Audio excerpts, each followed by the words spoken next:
when I joined, NTPC was sort of in a crossroad. Initially, what I could understand was that we had a commitment of 1,28,000 megawatts by 2032. How do we get there? We were about 32,000 megawatts at that time. To get there, we needed first to have enough PPAs. And the constraint was that by 5th January 2011, the restrictions had been put by the government for having negotiated PPAs by the state government with NTPC. So therefore, the first thing that went along was to have a great drive to sign PPAs, look at sites, talk to state governments, have PPAs. And I'm so glad that 40,000 plus megawatts of PPAs were signed within that short period of 4 to 5 months. This is the strength of NTPC. It gave us the strength it gave me personally the strength to really understand that I have a dedicated team. I have a team which is willing to work with me the way I want it to work. I have a team which is willing to make the paradigm shift and which is willing to walk that extra mile that I wanted. I would like to express my gratitude to all the board members who have been attending board meetings since the last 5 years. I have also chaired 71 board meetings earlier to becoming chairman NTPC as chairman of NBCC, and I would be chairing the 67th board meeting as chairman NTPC today. I would like to put on record my sincere gratitude to all the members of the board.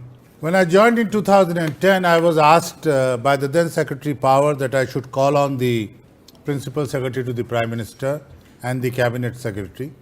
And the brief given to me was, that is what I put it down on the slide.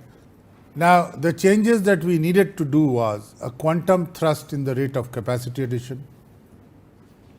We had to securitize the long-term growth, and that is what we did by signing PPAs of 100,000 megawatts before the end date of 5th January 2011.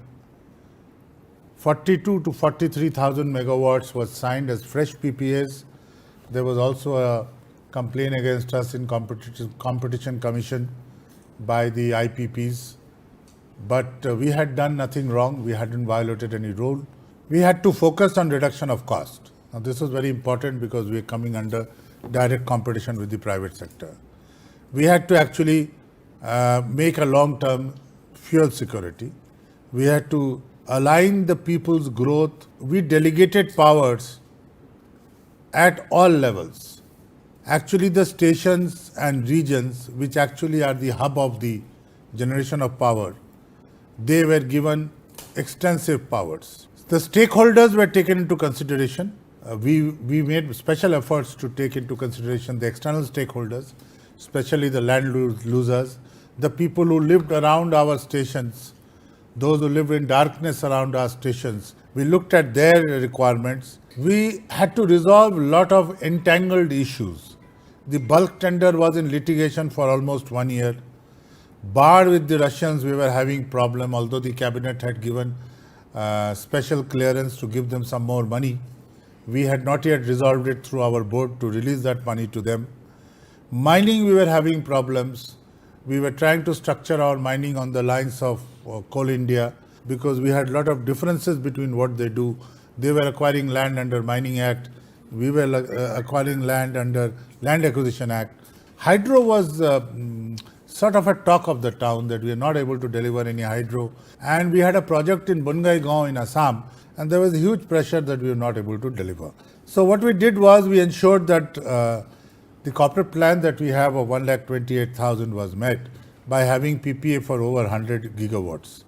And then we had thought of increasing the renewables, but what we did in the last year or so was not thought at that time.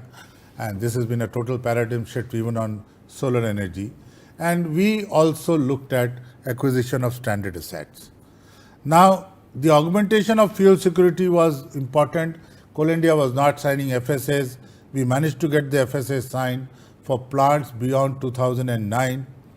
We looked at direct coal import. Actually, MMTC and STC were importing for us. We managed to save considerable amount of money, almost 20% reduction in cost was in the first consignment from what MMTC and STC was doing. We looked at alternative mode of transportation in congested area of the railways, and thus the inland waterways for Farakka worked out. Now the Farakka can further go to Bar. Bar can further probably come to Meja, and we are looking at all this extension. And of course, there was the improvement of rail transport through customer funding method.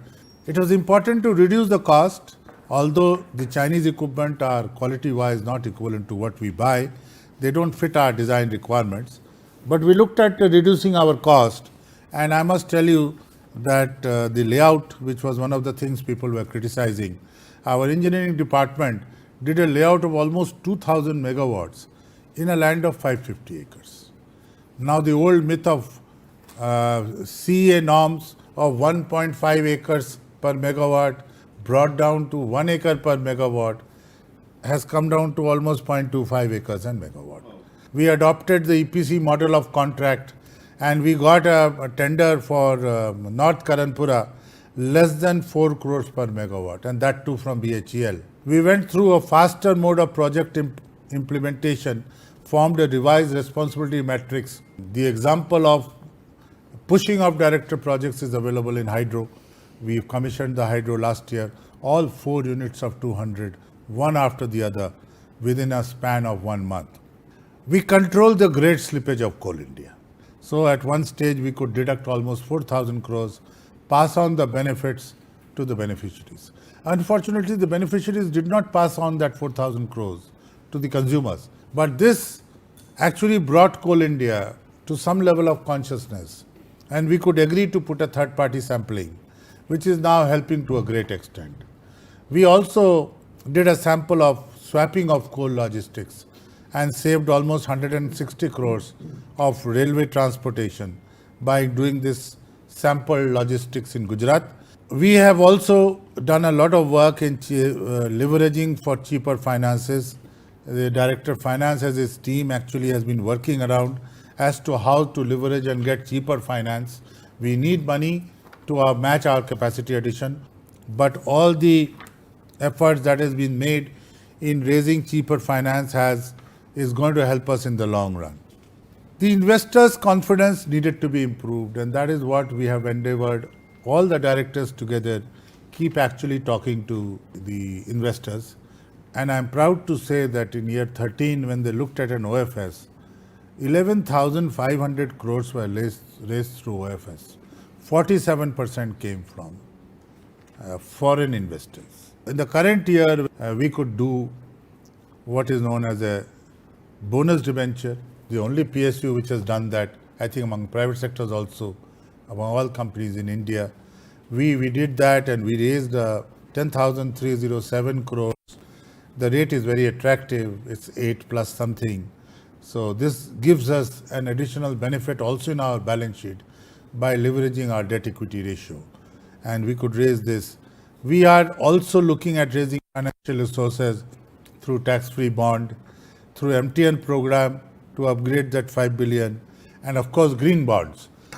I know as yet the green bonds does not have a special interest bracket. So, 300 crores of tax-free bond out of 1,000 has got 7.5 times oversubscribed. That just shows how much confidence NTPC has among the investors. Now, there are many important HR issues which has been resolved, but you can't run a company by, trying to appease everybody. It cannot be done when you're running an administration. So we have put in a transparent policy which is totally web-based. There has been an effort by all the directors. Whenever they are going to the stations, they are meeting all the employees. They're talking to them, they're explaining to them what is happening in the sector, especially in their own discipline. A new pension policy has been put in place, which was a demand of the employees for a long time, and it was not getting through. So we put it in place. We put in a scheme which we call senior homes, which means anybody who is at a stage when he doesn't have a spouse or he cannot control himself, he has Alzheimer, he has something like that, we offer him a senior home. He can go there and live there. We try to create these homes within the environment of our stations. So these people go and live in places where they find the environment like what it was when they used to be in the company. What we've done is we've looked at the manpower optimization. We find that with the new generation which has come in today in the company, they would rather stay in big cities because their spouses are working, the children wants to go to bigger schools. So we have looked at the rota system. We have looked at a system where a person works in shifts for 5 months. He gets 1 month leave to go back to his family. Then he comes back and works for 5 months, again in a shift. And then again he goes back for a month. So he can maintain his family in the nearest town or in his hometown, and he can work here in the shift. We introduced a scheme called PUPS, Providing Urban Infrastructure at Projects and Stations. This we introduced for the young ETs, who we call them as PUPs. So they got Wi-Fi, they got a coffee shop, they got an outlet where they could sit in the evening and chat. We encourage our ETs to get married to each other so that they live in a station, they have a family life.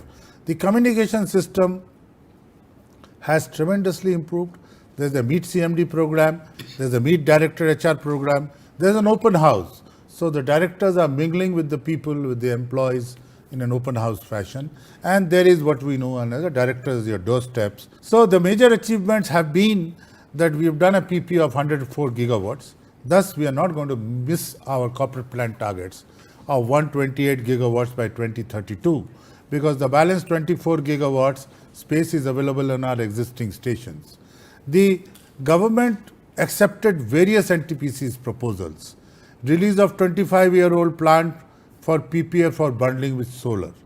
This has happened very recently. We are grateful to the government for having accepted that. The Singrauli plant, which generates electricity at 1 rupee 80 paisa, now gets bundled with the solar. So the solar that we offer is 3 rupees 20 paisa or so. It becomes extremely attractive. And this is not standalone for Singrauli, it's now a generic order. So once we do complete the solar, we can look at even bundling it with the costly power of NTPC at other places. Tariff policy is getting changed. The solar cell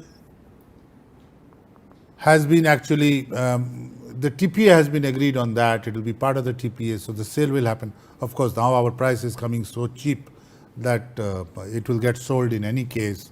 So these the government has already processed for extension of TPA, which is a very important thing for NTPC at this stage. When I discussed this issue with the minister, I said, sir, we have two options. One is that we free NTPC of the regulatory regime.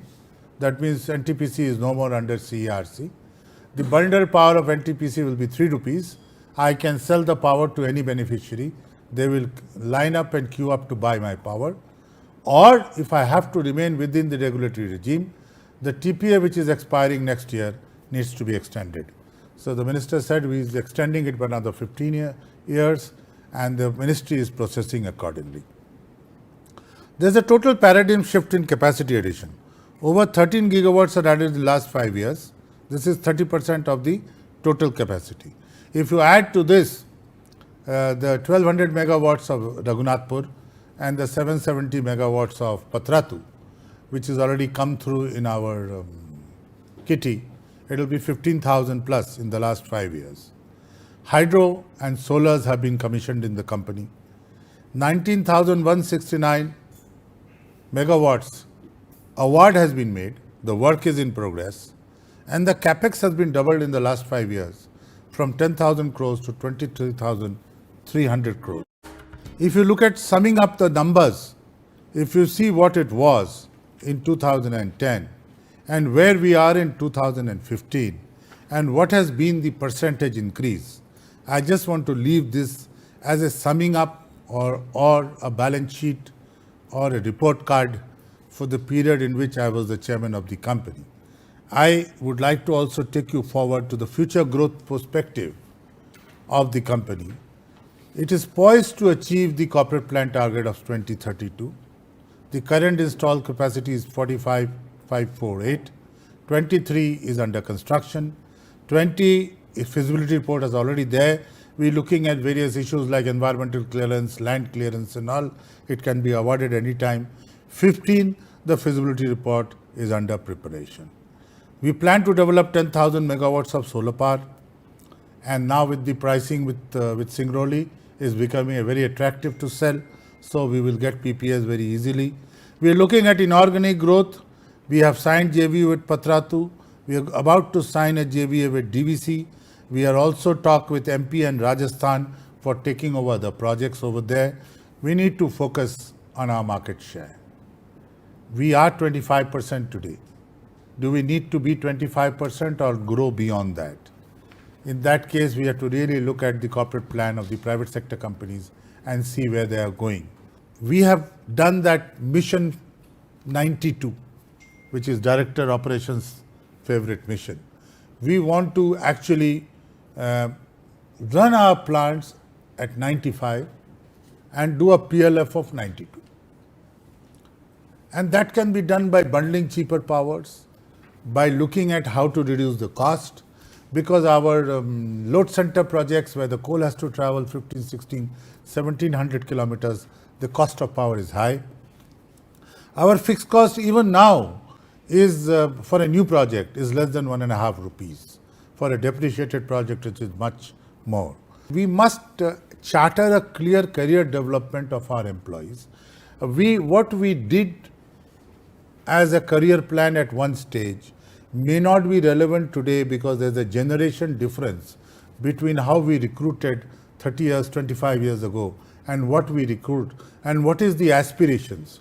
The standard promotions that we give is no more motivating for them. So we have to create challenges and how we look at optimization of our manpower. And then we must increase our communication system. We do not have enough communication. The directors are doing active communication wherever they're going. I would urge all the executive directors, the general managers, the additional general managers to have open house once in a week in their respected areas. Call the people, talk to them, try and understand everything. Finally, sir, I would like to thank all the directors who are sitting here on this board, especially my functional directors who've actually been struggling with me. And sometimes they have been at the butt of all my hard tasks. I consider myself to be a hard taskmaster, a person who's 24/7 on the job, a person who sets not only hard tasks for the directors, but for myself. That is how, sir, I've survived almost 15 years as chairman of 2 PSUs, one a Navratna today and one a Maharatna. Thank you, sir. I am grateful for all your support.